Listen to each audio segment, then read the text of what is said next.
Hello friends, எல்லோரும் எப்படி இருக்கீங்க? இன்றைக்கி வீடியோவில் பார்த்தீங்கன்னா நம்ம ஆல்ரெடி இந்த வெல்கம் பட்டி பின்னுறதுக்கு ஒரு 2 பார்ட் நான் போட்டுட்டேன். அடுத்து இதோட பட்டியில் அந்த பார்டர் நான் பின்னிருந்தேன் இல்லையா, அதுக்கு நான் வீடியோ போடலை. அதோட வீடியோ இப்போ பார்க்கலாம். இது ரொம்ப சிம்பிள் தான். நம்ம நார்மலாக 3 டபுள் க்ரோஷே போடுவோம் ஒன்று விட்டு ஒன்று. ஆனால் இது கொஞ்சம் டிஃப்ரெண்ட்டாக இருக்கும்.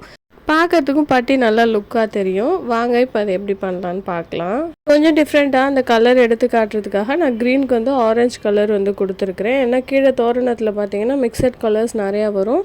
நான் தோரணம் முடிச்சுட்டு உங்களுக்கு வீடியோ எடுத்து போடுறேன். பட் தோரணம் ஃபுல்லாக பண்ணுற வீடியோ என்னால் எடுக்க முடியாது.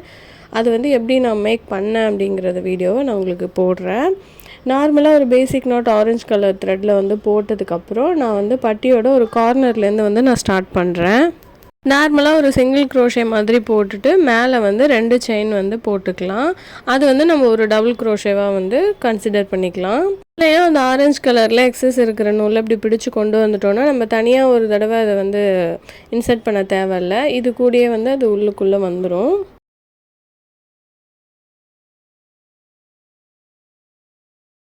ஒவ்வொரு டபுள் க்ரோஷே கேப்லேயும் ஒவ்வொரு டபுள் க்ரோஷே போட்டுக்கலாம்.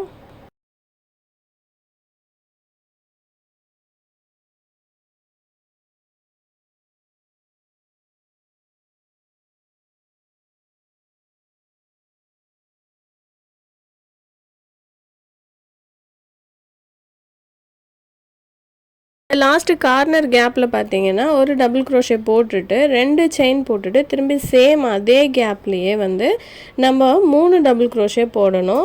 அந்த 3 டபுள் க்ரோஷேல 2வது டபுள் க்ரோஷே மேலே தான் நம்ம ஒரு பஃப் மாதிரி வைக்க போகிறோம். அது எப்படின்னா ஃபர்ஸ்ட் ஒரு டபுள் க்ரோஷே போட்டுட்டு 2வது ஒரு டபுள் க்ரோஷே சேம் அதே கேப்லேயே போட்டுட்டு 3 செயின் போடணும். 3 செயின் போட்டுட்டு இந்த 2 டபுள் க்ரோஷேக்கும் நடுவில் ஹூக்கை கொடுத்து நம்ம ஒரு சிங்கிள் க்ரோஷே போட்டுக்கணும். போட்டுட்டோம் அப்படின்னா நமக்கு மேலே பார்த்திங்கன்னா அது ஒரு சின்ன பஃப் வச்சா மாதிரி தெரியும். அடுத்து அதே சேம் கேப்லேயே இன்னொரு டபுள் க்ரோஷே போட்டு கம்ப்ளீட் பண்ணிக்கணும்.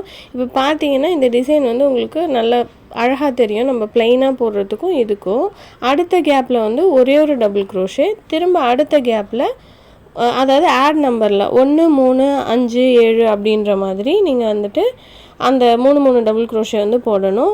2 4 6 8ன்னு ஈவன் நம்பரில் வர இடத்துல நீங்கள் ஒரு டபுள் க்ரோஷே போடணும்.